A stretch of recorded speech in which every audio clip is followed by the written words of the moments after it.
O tema que eu escolhi trazer para vocês aqui hoje é LER-DORT. Então eu vou falar um pouquinho sobre o que é LER, o que é DORT, quais são os conceitos, a definição de cada uma dessas siglas, né? Como que a gente previne, como é que a gente trata, enfim. Vamos trazer aqui um pouquinho esse assunto que foi até dos pedidos da caixinha, né, que eu coloquei. Então, LER tem essa sigla que significa lesões por esforços repetitivos e DORT, distúrbios osteomusculares relacionados ao trabalho. É importante a gente já ressaltar aqui que LER ou DORT, ou LER-DORT, não é uma patologia, né? LER-DORT é um conceito que engloba várias patologias. O que isso quer dizer, né? As patologias, elas podem ser uma tendinite, uma bursite, uma lombalgia, uma tenossinovite, enfim. E ela pode ser classificada como LER ou DORT, dependendo da relação que ela tem com o trabalho que aquela pessoa executa. Então, uma tendinite, por exemplo, não necessariamente é uma LER ou uma DORT, certo? Bom, foi em 1987 que a gente teve a terminologia tenossinovite do digitador pela Previdência Social como uma referência oficial, né, em relação a essas lesões relacionadas ao trabalho, né, as tendinites, as tenossinovites que tinham relação com o trabalho. E em 92, a Secretaria do Estado de São Paulo intitulou isso como LER, né? Em 93, o INSS publicou uma nota técnica para avaliação dessas lesões, avaliação das LER, né, que estavam aparecendo. E só em 98 é que esse termo LER, ele foi substituído por DORT. E aí a gente vai ver o motivo pelo qual houve essa substituição. Os dois principais motivos dessa alteração de LER por DORT é porque a maioria dos trabalhadores que já apresentavam alguma queixa ou algum distúrbio osteomuscular, nem sempre havia já uma lesão instalada. Então, substituir o termo lesão por distúrbios foi o primeiro fator, né? Fica mais abrangente, abrange mais patologias, abrange mais a caracterização daqueles sintomas que o trabalhador apresentava.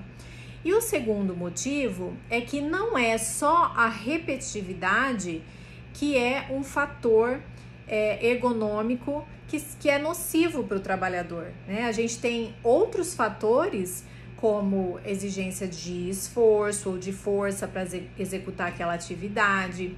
A gente tem a sobrecarga da musculatura quando a gente tem uma postura estática, posturas inadequadas mesmo para o carregamento, às vezes manuseio de uma carga. Então são inúmeros fatores que podem trazer um prejuízo para o trabalhador em relação à atividade que ele executa, que não só a repetitividade.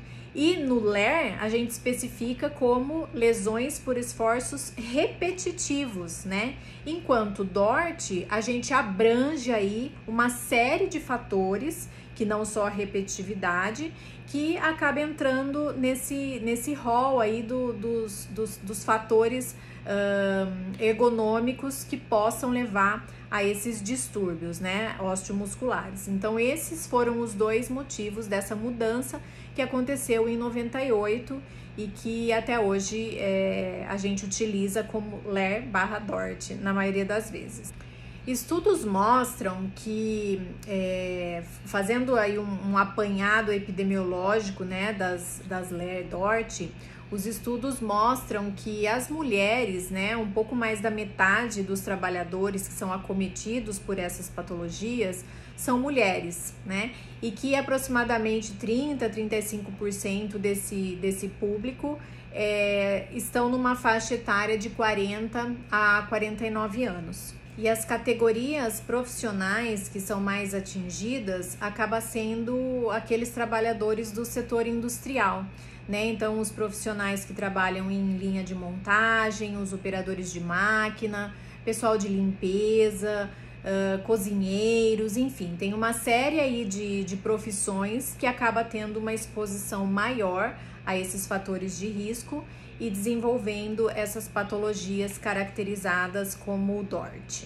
Ocorrem geralmente nos membros superiores, né, com sintomas de formigamento, fadiga, dor, né, e esses sintomas instalados e a empresa que não toma nenhuma medida, né, de controle para conter tudo isso, faz com que essas lesões sejam instaladas, né, e que, se estendidas, esses trabalhadores eles podem ter uma incapacidade funcional, né, não ser mais capazes de realizar aquela atividade, né, em função de uma lesão crônica. E essas lesões crônicas, elas vão trazer para a empresa mais afastamentos, um custo alto, né, com esses afastamentos, gera até um impacto social na vida desse trabalhador, né, porque ele não fica incapaz só de executar aquelas atividades dentro da empresa. Muitas vezes ele fica incapaz de fazer alguma atividade dentro de casa, né? Uma atividade doméstica, de carregar o filho. Então, esse impacto social também é causado por essa incapacidade funcional. E quais são os distúrbios mais comuns encontrados nas empresas, né? Os distúrbios osteomusculares que têm sido mais encontrado são as tendinites, né? Tendinite de ombro, de cotovelo, de punhos, né? As lombalgias, que são as dores lombar, em função muitas vezes de má postura, de manuseio de carga, e as mialgias de modo geral, né? As dores musculares em várias regiões do corpo. E por que as LER-DORT, elas aumentam a cada dia, né? Por que no passado a gente não ouvia tanto falar sobre isso e hoje as empresas, é o bicho papão, né, das empresas, esse termo LER-DORT instalado lá dentro, né? Foram vários os motivos, mas a gente tinha, por exemplo, no passado, uma economia mais rural, né, que rapidamente passou para uma economia mais industrial, né? Levou os trabalhadores para dentro das fábricas. Então, essa é uma das razões. A gente tem também hoje fatores como a subnutrição, a obesidade, né? E também o aumento da expectativa de vida das pessoas, né? As pessoas passaram a viver mais tempo. Então, isso também é um fator, né? Para a instalação de uma lesão, você vive mais, né? Você fica idoso mais tempo, então acaba que essa expectativa de vida aumentada também favorece, né? Isso que a gente está falando. Outros fatores como exigência de produtividade, sobrecarga, aumento, né, dessa jornada de trabalho, o estresse, né, a cobrança, todos esses fatores organizacionais, né, de ritmo de trabalho intenso, enfim, tudo isso também são fatores que contribuem, né, para que haja esse aumento da LER e da DORT. Além disso tudo, a gente tem hoje uma maior divulgação de informações, né? Então hoje a gente tem vários dados estatísticos, né? Então a gente consegue encontrar com facilidade isso na internet. Então esse aumento, né, dessas informações também é uma coisa que acaba fazendo com que a gente justifique esse aumento, né, por conta dessa informação facilitada que a gente tem aí na internet. E uma outra coisa também é a facilidade que hoje se tem em relação ao passado de fazer o diagnóstico dessa lesão, né, e saber se realmente essa lesão é uma doença ocupacional, né, se realmente ela tem uma relação com o trabalho. E talvez no passado a gente não tivesse isso com tanta facilidade, você identificar se aquela patologia foi instalada em função de algum fator no trabalho daquele trabalhador, talvez não fosse tão simples, né? Então hoje com essa facilidade faz com que os números aumentem. Então é um outro fator aí de aumento, né, de crescimento das LER-DORT dentro das empresas. E a gente falou, né, dos fatores de risco, mas vamos listar aqui os principais, pelo menos, né, fatores de risco na qual esses trabalhadores acabam sendo expostos e quais são os moduladores desses fatores de risco, né? Então, a gente tem como fator de risco a repetitividade, né, que a gente já falou, já citou, o excesso de esforço, de força para executar uma atividade, posturas inadequadas, presença de vibração naquele trabalho, o ambiente em si, se ele é muito frio, se ele é muito quente, também é um fator de risco, os trabalhos estáticos, então todos esses são fatores de risco, né? E aí a gente tem os moduladores. O que são os moduladores? Com que intensidade que aquele trabalho é executado, com que frequência que aquele trabalho é executado e qual é o ritmo desse trabalho. Por que a gente está dizendo isso? Porque nem sempre a gente tem uma repetitividade e essa repetitividade pode ser nociva. Isso vai depender da frequência, vai depender do tempo, né, que a pessoa executa aquela atividade. Se ela carrega um peso, por exemplo, isso quer dizer que vai gerar uma lesão? Não necessariamente, né? Vai depender de quantas vezes essa pessoa faz isso durante a jornada de trabalho. Então, esses fatores de risco, eles não querem dizer que eles vão ser causadores das lesões, né? Tudo vai depender dessas outras questões, esses moduladores que a gente gosta de chamar, em relação a esses fatores de risco. E aí, tem uma analogia muito interessante, bem didática, né, do professor Hudson Couto, que chama a analogia do coração. Ele faz uma comparação aí entre a repetitividade e o coração, né? E aí o que ele diz? O coração, ele é um músculo, né? E quer um músculo que trabalhe mais do que o coração, contraindo e relaxando inúmeras vezes, todos os dias, durante todos os anos da nossa vida. Então, isso é uma repetitividade, percebe? É uma repetitividade, mas nesse trabalho do coração, ele contrai durante a sístole, mas ele relaxa, ele tem um tempo de recuperação, né? Então, o coração, embora ele faça uma atividade repetitiva, ele não adquire, ele não instala uma LER, né? Ele não desenvolve uma LER. Então, essa analogia é bem legal, até vou fazer um post sobre isso, falando mais sobre essa analogia do coração, que ela é bem didática, né?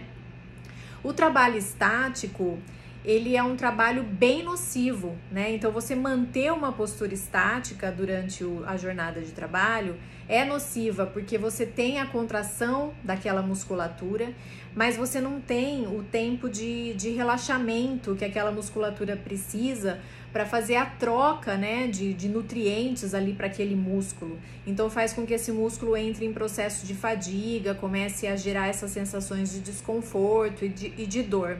Mas tudo isso também vai depender quanto tempo esse trabalhador fica exposto a esse esforço estático. Então, perceba que os fatores de risco, essa lista de fatores que eu acabei de falar para vocês, não necessariamente são os causadores, né? A gente precisa aí ter uma análise ergonômica, né, aprofundada, para saber se aquele fator de risco é um gerador de uma patologia quando o trabalhador desempenha aquela atividade. Outra questão também que a gente tem que apontar aqui, né, como importante, é que não necessariamente uma lesão ela vai ter relação com o trabalho, né?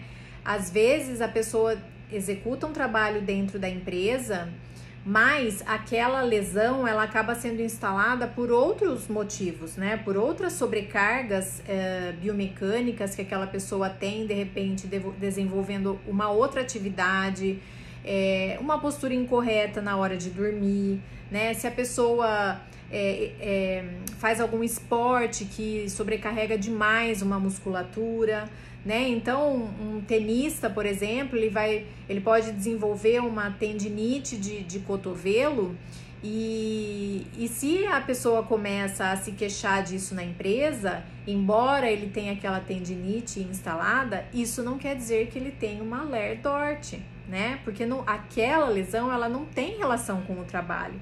Ela não foi desenvolvida em função do trabalho. Então, é isso que a gente tem que ter em mente.